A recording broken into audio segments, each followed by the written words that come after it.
नमस्कार दोस्तों, मैं हूं विनोद कुमार और मैं पढ़ाता हूं स्टेनोग्राफी हिंदी। मैंने आपकी पिछले क्लासों में बताया था व्यंजनों को जोड़ने के नियम, वर्णमाला के बारे में। आज का हमारा टॉपिक है व्यंजनों में स्वर एवं मात्रा लगाने का नियम। तो बिना टाइम गवाए हुए आइए हम अपना टॉपिक स्टार्ट करते हैं। इसके नियम क्या हैं, इसके बाद हम जानेंगे कि इसमें हमें मात्राएं और स्वर किस तरीके से लगाना है। तो आइए देखते हैं। सबसे पहला जो हमारा नियम है यह कहता है अग्रगामी व्यंजन में स्वर ऊपर तथा मात्रा नीचे लगाई जाती है। अर्थात सर मैंने आपको पहले बताया था अग्रगामी व्यंजन जो होते हैं वो 180 डिग्री पर आगे की ओर जाते हैं। कुछ वक्र व्यंजन भी होते हैं, जैसे हमारा माँ व्यंजन हो गया, ना व्यंजन हो गया। तो ये कुछ अपवाद टाइप से भी हैं जो हमारे अग्रगामी व्यंजनों में आते हैं। तो इसमें सर पहले नियम कह रहा है कि अग्रगामी व्यंजन में स्वर ऊपर तथा मात्रा नीचे लगाई जाती है। इससे पहले ये चीज तो आपने जान ली कि स्वर ऊपर लगाए जाते हैं और मात्रा नीचे लगाई जाती है। इससे पहले आपको ये जानना जरूरी है कि मात्रा और स्वर के जो लगाने के स्थान हैं और उनको कितनी जगह पे लगाया जाता है। तो सबसे पहले मैं आपको वो बता देता हूँ, किसी भी व्यंजन में मात्रा या स्वर लगाने के 3 स्थान होते हैं। स्वर जैसे मैंने बताया कि अग्रगामी व्यंजन में स्वर ऊपर और मात्रा नीचे की ओर लगाई जाती है। तो स्वर लगाने के और मात्रा लगाने के 3 स्थान निर्धारित किए गए हैं।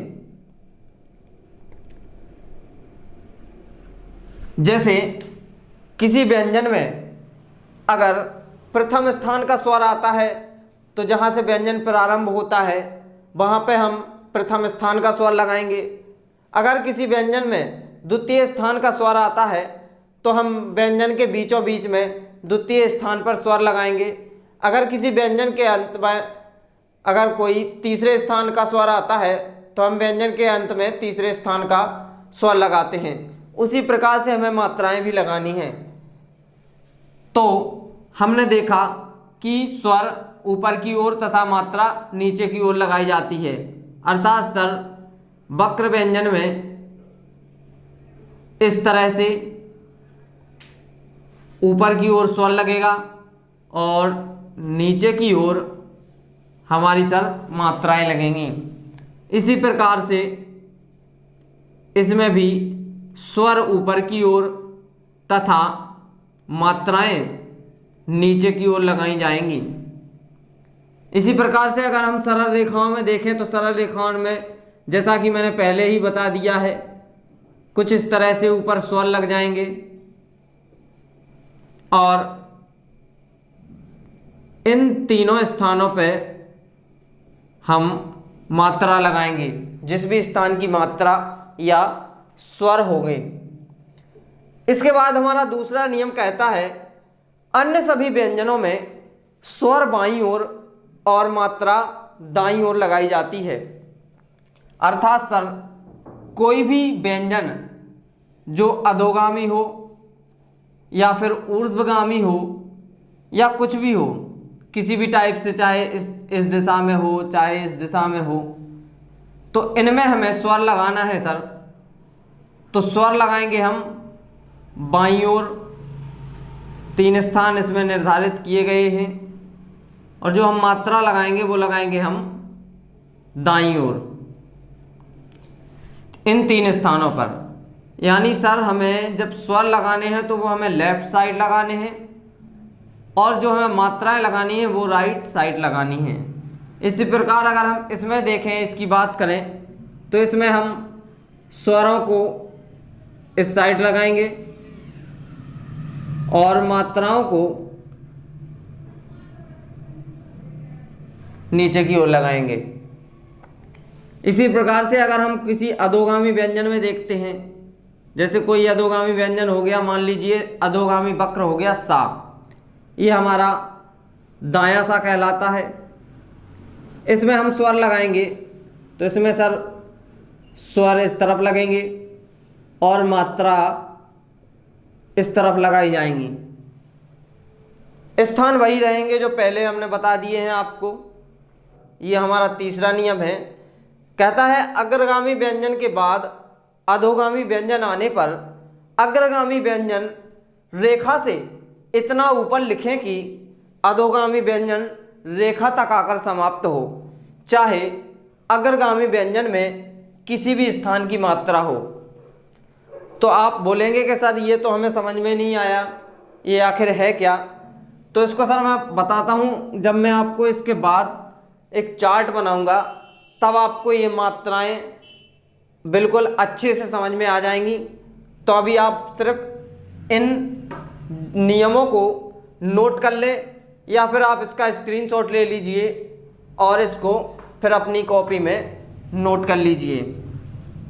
तो सर तीसरे नियम में कहा गया है कि अग्रगामी व्यंजन के बाद अधोगामी व्यंजन आने पर अग्रगामी व्यंजन रेखा से इतना ऊपर लिखे कि अधोगामी व्यंजन रेखा तक आकर समाप्त हो।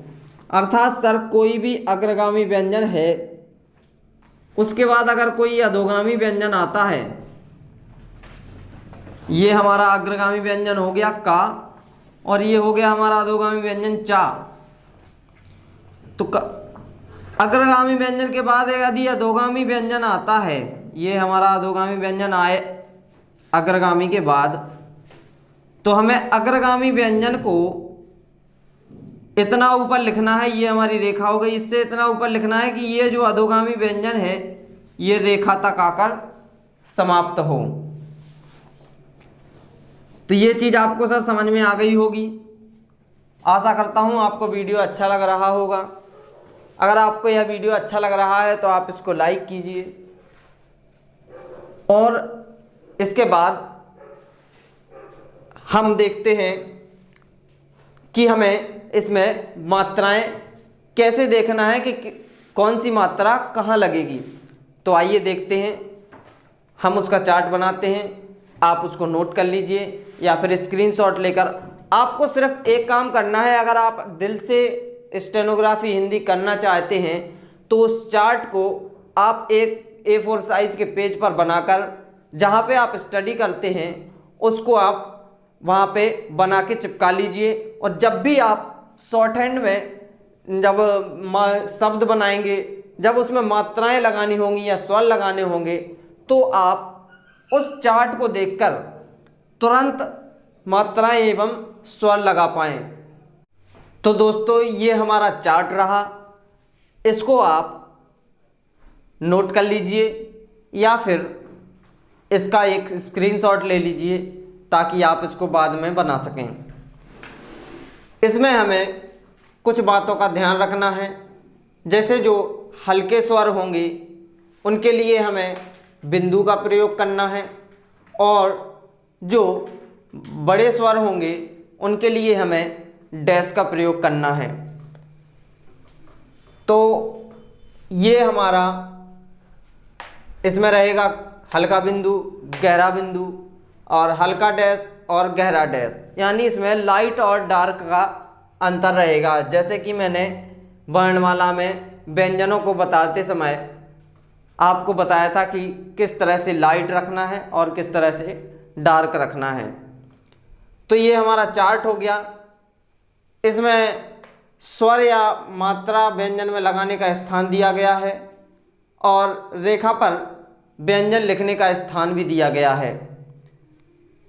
सबसे पहले जब हम कोई शब्द बनाएंगे और उसमें जब हम मात्राएं लगाएंगे तो हमें केवल किसी शब्द, चाहे वो कोई भी शब्द हो, चाहे उसमें किसी भी प्रकार की मात्रा हो।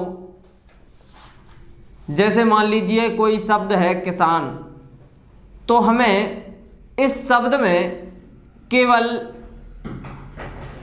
प्रथम व्यंजन को देखकर उसमें मात्रा का निर्धारण करके हमें उस शब्द को बनाना है। जैसे हम किसान को लिखेंगे तो हमें केवल का देखना है और उसमें तीसरे स्थान की मात्रा देखना है, क्योंकि इसमें तीसरे स्थान की मात्रा है। आप बोलोगे सर हमें समझ में नहीं आया, तो इसलिए मैंने ये चार्ट बनवाया कि देखिए ये है छोटी ई की मात्रा, यानी ये इसमें लिखा है छोटी ई की मात्रा ये रही, कितने स्थान पे लगेगी, तीसरे स्थान पे लगेगी। और सर जो हमारा व्यंजन बनेगा वो कहाँ बनेगा, रेखा काटकर बनेगा। कहाँ पे रेखा काटकर, कौन सा बनेगा, जो अधोगामी होगा, और जो अग्रगामी होगा का, खा, घा, गा, मा, ना, इंगा इत्यादि, ये सब रेखा पे बनेंगे। और इसमें जब हम तीसरे स्थान पे जो मात्रा लगाएंगे उसमें क्या लगाएंगे, हम हल्का बिंदु लगाएंगे।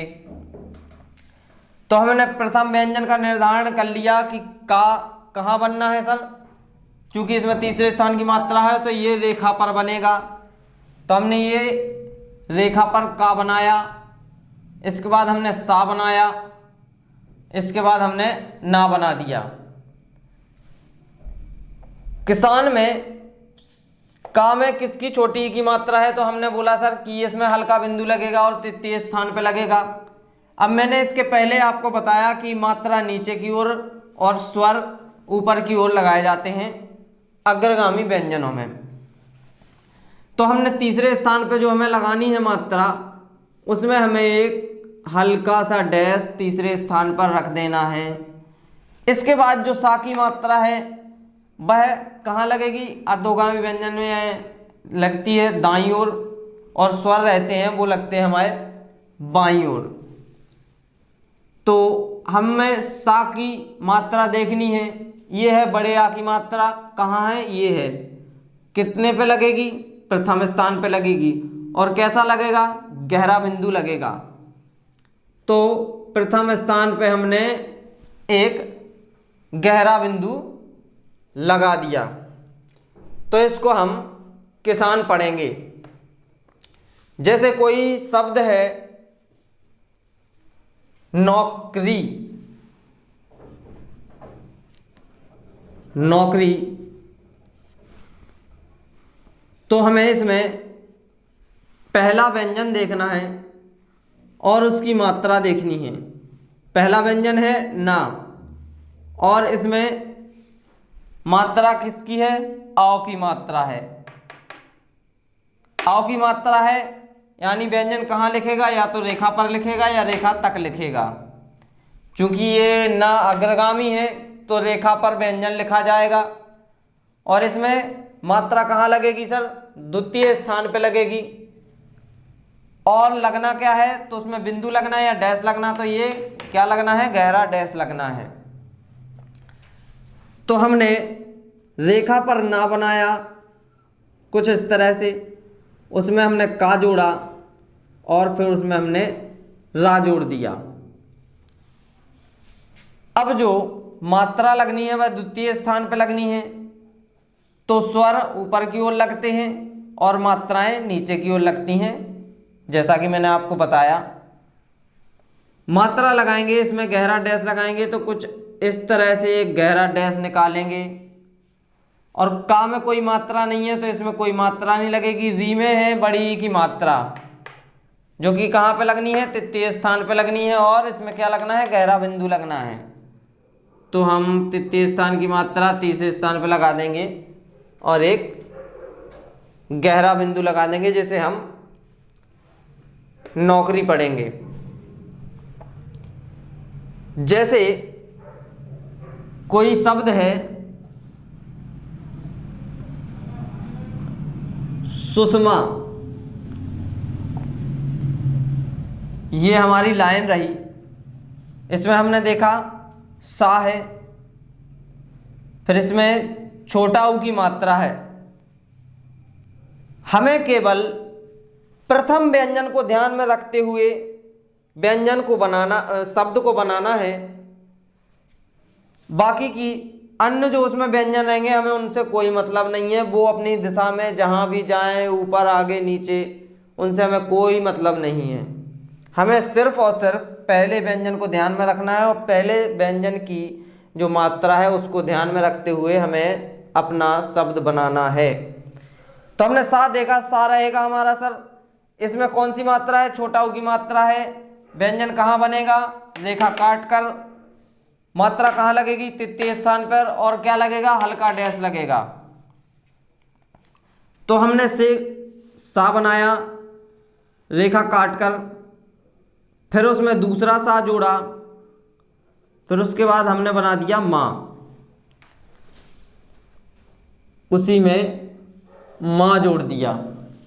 सा की जो मात्रा है उसमें हल्का डैश लगना है। तो हमने आपको बताया कि मात्रा राइट साइड लगती है और स्वर लगते हैं लेफ्ट साइड। तो हम तीसरे स्थान पे एक हल्का डैश यहाँ ऐसा निकाल देंगे। फिर इसके बाद दूसरे सा में कोई मात्रा नहीं है, माँ में मात्रा है। तो माँ में मात्रा कौन सी है? प्रथम स्थान की मात्रा है गहरा बिंदु। तो सर हम इसको एक गहरा बिंदु लगा देंगे। तो आशा करता हूं कि आपको यह वीडियो अच्छी तरह से समझ में आया होगा। अगर आपको अच्छा लगा हो तो मेरे चैनल को सब्सक्राइब कीजिए और बेल आइकन को प्रेस कर लीजिए ताकि हमारे रेगुलर अपडेट आपको मिलते रहें। तो आज के लिए बस इतना ही। नमस्कार।